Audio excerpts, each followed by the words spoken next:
ከሌሊቱ 10 ሰዓት ላይ በድንገት የተሰማው ፍንዳታና ንጋት ላይ የሙዝ ቅጠል የተሸፈነው ሚስጥር ምንድነው?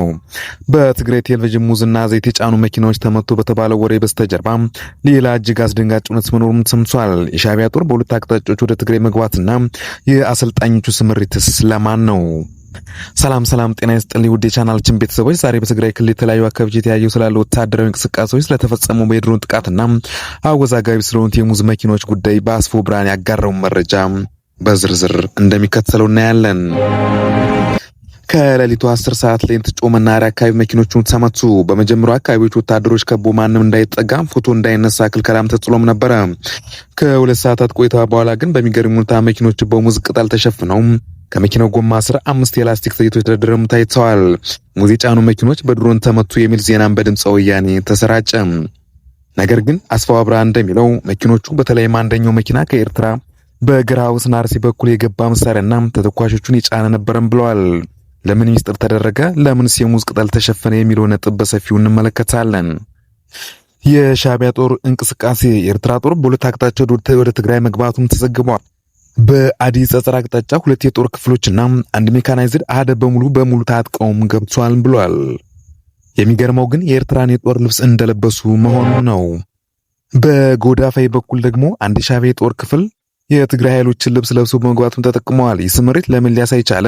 የሐሰት ጥቃት ወይም ፎልስ ፍላግ ድራማ ወይስ አዲስ ስልታዊ ትብብር? የአዲግራት አጉላና ላጭ ስልጠናዎች። የስለላና ሜካናይዝድ ስምሪት። የስምሪት ማዕከላቸውን አዲግራት ያደረጉ የሻዕቢያ ሜካናይዝድና የስለላ አሰልጣኞቹ አጉላና ላጭ ወደሚባሉ ስልጠና ማዕከላትም ገብተዋል ተብሏል። የሰሜኑ ስጋት ዳግም አገረሸ። የሰመኮ አስቸኳይ መግለጫና ከአላማጣ እስከ ጸለምት ያለው ወቅታዊ ሁኔታ። ሰላም ጤና ይስጥልኝ ክብራትና ክብራን። ዛሬ በሀገራችን ሰሜናዊ ክፍል በትግራይ በአማራና በአፋር ክልሎች አዋሳኝ አካባቢዎች ላይ እያንዣበበ ስላለው አዲስ የጦርነት ስጋትና የኢትዮጵያ ሰብአዊ መብት ኮሚሽን ማምሻውን ስላወጣው እጅግ አሳሳቢ መግለጫ ዝርዝር ትንታኔ ይዘንላችሁ ቀርበናል። ከፕሪቶሪያው የሰላም ስምምነት በኋላ አንጻራዊ ሰላም የሚታይባቸው በነበሩ አካባቢዎች አሁን ግን ዳግም ከባድ መሳሪያ ድምፅና ወታደራዊ እንቅስቃሴዎች እየተሰሙ ይገኛሉ። አላማጣን ጨምሮ በተለያዩ አካባቢዎች ናሪዎች ቀያቸውን እየለቀቁ ነው። ይህ ሁኔታ ወዴት ያመራል? ኮሚሽኑስ ምን አለ? እንደሚከተለው እናያለን። የግጭቱ ቀጠናዎችን በዝርዝር ቦታዎችን ለይቶ ለማወቅ የሰመኮ መግለጫ 3 ቁልፍ አካባቢዎችን በትኩረትም ጠቅሷል። ጸለምት በትግራይና በአማራ አዋሳኝ ላይ የሚገኝ ሁልጊዜ የሚገባኛል ጥያቄ የሚታመስ አካባቢም ነው። መጋሊና አብዓላ በትግራይና በአፋር አዋሳኝ ላይ የሚገኙ በጦርነቱ ከፍተኛ ውድመት ያስተናገዱ ቦታዎች ናቸው። አላማጣና አካባቢው በአሁኑ ሰዓት በመፈናቀል ማዕከል የሆነው ይህ ቦታ ግጭቶቹ መቀስቀሳቸው ኮሚሽኑ አረጋግጧል። ይህ ዝም ብሎ ወታደራዊ ልምምድ ሳይሆን የሰዎችን ሕይወትና የአካል ደህንነት አደጋ ላይ ጣለ እንቅስቃሴ መሆኑን መረዳትም ያስፈልጋል ብሏል ኮሚሽኑ በመግለጫው። የአላማጣ መፈናቀል። አላማጣ ከተማ ውስጥ ከፍተኛ ስጋትም ሰፍኗል። ናሪዎቹ ዳግም ጦርነቱ ልንገባ እንችላለን በሚል ስጋት ልጆቻቸውንና ንብረታቸውን ይዘው እየወጡም ይገኛሉ። የመብትም ጥሰቶች። በሰዎች እንቅስቃሴ ላይ ገደቦች መጣላቸውን ኢሰመኮም ገልጾ ይህ ማለት ገበሬው ወደ እርሻው፣ ነጋዴ ወደ ገበያው መሄድ አይችልም ብሏል። ግጭቱ ባለባቸው ቦታዎች ላይም ዜጎች ንብረታቸው እየወደሙ መሆኑን ጠቁሟል። በሌላ በኩል የስነ ልቦናዊ ተጽዕኖ ከ2 ዓመታት የጦርነት ሰቆቃ በኋላ ገና አገግመናል ሲሉ ዳግም የስደትና የጦርነት ወሬ መስማት በህዝቡ ላይ የሚያሳድረው ስነ ልቦና ጫና እጅግም ከባድ ነው ተብሏል። ኢሰመኮ በመግለጫው የግጭቱን ተሳታፊዎች በስም ባይጠቅስም ሁለቱም አካላት ከማባባስ እንዲቆጠቡ አሳስበዋል። ይህ ዲፕሎማሲያዊ አካሄድ ቢሆንም ሁኔታው ግን ከቁጥጥር ውጭ ሊወጣ እንደሚችል ፍንጭም የሚሰጥ ነው ብሏል። የሰብአዊ መብቶች ክትትልና ምርምር ስራ ክፍል ሪጂናል ዳይሬክተር አቶ ዮሐንስ ሙሉጌታ ሁኔታው በፍጥነት ካልተገታም ሰብአዊ ቀውስ ሊሰፋ እንደሚችልም በጥብቅ አስጠንቅቀዋል።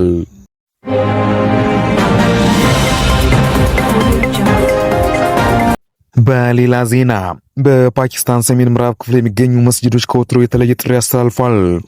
ጥሪው ግን ለጸሎት አልነበረም። ህይወታችሁን ለማዳን አካባቢውን ለቃችሁ ውጡ የሚል አስደንጋጭ ማስጠንቀቂያ እንጂ። በሺዎቹ የሚቆጠሩ ሰዎች ልጆቻቸውንና ጥቂት ንብረቶቻቸውን ይዘው በብርድና በከፍተኛ ስጋት እየሸሹ ነው። ፓኪስታን ውስጥ ምን የተካሄደ ነው? ወታደራዊ እርምጃስ በማን ላይ ነው? እንደሚከተለው እናያለን። ሰላም ጤና ይስጥልኝ ውድ ቻናላችን ቤተሰቦች። በፓኪስታንና በአፍጋኒስታን በድንበር አካባቢ የተከሰተው እጅግ አሳሳቢ ሰብአዊ ቀውስ በዝርዝር እንመለከታለን። ክስተቱ በሰሜን ምዕራብ ፓኪስታን በምትገኘውና አፍጋኒስታን ጎረቤት የሆነችው የተራን ሸለቆ ነዋሪዎች ቅዳሜ ጠዋት ከባድ ድንጋጤ ውስጥም ወድቀዋል። የአካባቢው መስጂዶቹ በድምፅ ማጉያዎች ወታደራዊ ዘመቻ ሊጀመር ስለሆነ ነዋሪዎቹ በአስቸኳይ ለቀው እንዲወጡ አሳስበዋል። ሮይተርስ እንደዘገበው ከሆነ ከ10 ሺህ በላይ የሚሆኑ ሰዎች አካባቢውን ለቀው ተሰደዋልም ብሏል። አረጋውያን፣ ሴቶቹ፣ ህጻናት በእግራቸው ረጅም ርቀት የተጓዙ እንደሚገኙም አክለዋል። አንድ የ45 ዓመት ነዋሪ ለጋዜጠኞቹ ሲናገር ምንም ነገር ሳንይዝ በባዶ እጃችን የወጣ ነው፣ የሚጠብቀን ነገር ምን እንደሆነ አናውቅምም ብሏል። ወታደራዊ ዘመቻ በማን ላይ ይሆን? የጠላቶቹ ማንነት? የፓኪስታን ጦር በዚህ አካባቢ ዘመቻ የሚከፍቱ በታጣቂዎች ቡድን ላይ ነው። በተለይም በታራኪ ታሊባን ፓኪስታን ወይም ቲቲፒ ወይም የፓኪስታን ታሊባን የሚባሉት ቡድኖች በዚህ አካባቢ ተገኝተዋል በሚል ነው። ይህ አካባቢ ለብዙ ዓመታት የታጣቂዎች መደበቂያም ሆኖ ቆይቷል። መንግስት ታጣቂዎችን ለመደምሰስ የሚያደርገው ጥረት ግን መሃል ላይ የሚጎዳው ንጹሃን ዜጋ ነው ተብሏል። የመንግስትም ዝምታ። የሚገርመው ነገር ጦርነቱ ሊጀመር መሆኑ መስጂድ ቢናገሩም የፓኪስታን መከላከያ ሚኒስቴር እስካሁን በይፋ የሰጠው መግለጫም የለም። ይህ ደግሞ ህዝቡን የበለጠ ስጋትና ግራ መጋባት ውስጥም ጥሎታል። የሰብአዊ ቀውስና ክረምቱ። አካባቢው ተራራማና ክረምቱ ወቅት እጅግ ቀዝቃዛም በመሆኑ ተፈናቃዮቹ መጠለያ፣ ምግብና አልባሳትም የላቸውም ተብሏል። በሺዎቹ የሚቆጠሩ መኪኖችና እግረኞቹ መንገዶችን ዘግተውታል። ብዙዎቹ ወደ ጎረቤት ከተሞች ለምሳሌ እንደ ባራ ወደ መሳሰሉ አካባቢዎች እየሸሹ ቢሆንም እዚያም ቢሆን በቂ ዝግጅት የለም ተብሏል። ፓኪስታን በአሁኑ ሰዓት በፖለቲካውና በኢኮኖሚያዊ ቀውስ ውስጥ ትገኛለች። እንዲህ አይነቱ ሰፊ ወታደራዊ እርምጃ ደግሞ ለአገሪቱ ተጨማሪ ሸክም ነው ተብሏል።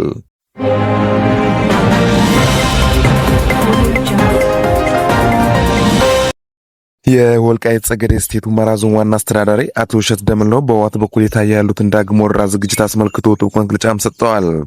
አስተዳዳሪው ህዝቡን ማንነቱን ለማስከበርና ለህልውናው ሲል በሁለት ስልቶች ማለትም በሀሳብ ትጥቅና በራስ መከላከል ዝግጁ መሆኑን ገልጿል። ማንኛውም ወራሪ ኃይል በወልቃይት ጠገዴ መሬት መርገጥ የሚቻለው በህዝቡ መቃብር ላይ ብቻ እንደሆነም በጥብቅ አስታውቀዋል። የወልቃይት ጠገዴ ሰቲት ሁመራ ዞን ዋና አስተዳዳሪ አቶ እሸት ደምለው በአካባቢ ያሉ ያንዣበበ ያለውን ወረራ ስጋትና የህዝቡን ህልውና ዝግጅት አስመልክቶ ዝርዝር መግለጫም ሰጥተዋል። ዋና አስተዳዳሪው ለሚዲያ በላኩት መልእክት የህወሓት ኃይሎች ተከዜን ተሻግረው አካባቢውን ዳግም ለመቆጣጠር እየታለመ የፖለቲካ ስልትና የማደናገሪያ ፕሮፓጋንዳ እየረጨ መሆኑን ጠቁመዋል። የኃይሉ ፍላጎት መሬት መያዝ ብቻም ሳይሆን የህዝባችን እንደ ትናንት ማዋረድ፣ እንደ ህዝብ ጨርሶ ማጥፋት ነው ሲሉ ስጋታቸውን ገልጸዋል። የሙከራ ግን በምንም መልኩ እንደማይሳካና ህዝቡ ራሱን ለመከላከል ቆርጦ መነሳቱንም አረጋግጠዋል። አቶ እሸት የህዝቡን ትግል አሁን ላይ በሁለት ዋና ዋና ዝግጅት ምሰሶች ላይ መቆሙንም አብራርተዋል። የሀሳብ ትጥቅ የወልቃይት ጠገዴ አማራነት ከታሪክ ከይዞታና ከባህል አንጻር የማይታይባል እውነት በመሆኑ ዓለም አቀፍ ማህበረሰቡ ለኢትዮጵያ ህዝብ ማስረዳትም ነው። ራስን የመከላከል አቅም፣ ሰላማዊ የህግ መንገድ የማይቀበሉና ለወረራ የሚነሱ ኃይሎችን በተደራጀ ወታደራዊ አቅም መመከት። አቶ እሸት የህዝቡን ትግል አሁን ላይ በሁለት ዋና ዋና ዝግጅት ምሰሶች ላይ መቆሙንም አብራርተዋል። የሀሳብ ትጥቅ የወልቃይት ጠገዴ አማራነት ከታሪክ ከይዞታና ከባህል አንጻር ነባራዊ እውነት በመሆኑ ለዓለም አቀፍ ማህበረሰብና ለኢትዮጵያ ህዝብ ማስረዳትም ነው። በሌላ በኩል ራስን የመከላከል አቅም፣ ሰላማዊ የህግ መንገድን የማይቀበሉና ለወረራ የሚነሱ ኃይሎችን በተደራጀ ወታደራዊ አቅም መመከት ነው ተብሏል። ውጥረቱ ባለበት በዚህ ወቅትም ዞኑ በአንድ እጅ ነጻነት በሌላው እጅ ልማት የሚለውን መርህ ይዞ የተንቀሳቀሰ መሆኑም ተገልጿል። የፌዴራል መንግስት ለአካባቢው አየር መንገድ አገልግሎት መጀመሩ የጠቀሱ አቶ እሸት ለዚህም ምስጋናቸውን አቅርበው ሌሎች የመሰረተ ልማት ጥያቄዎችን ምላሽ እንዲያገኙም ጥሪያቸውን አቅርበዋል። ጠፍጣፋ ድንጋይ መሮ አይበሳው የአባቱን ታሪክ ልጁ አይረሳው ያሉት አስተዳዳሪው የአማራ ህዝብና ፍትህ ወደ ኢትዮጵያን ከጎናቸው እንዲቆሙ ጠይቀዋል። መግለጫቸውም ለፍቅር አንቦዝንም ለወረራ ላይ የሚመጡ ግን አንታገስም የሚል ጠንካራ ማስጠንቀቂያም ደምድመዋል።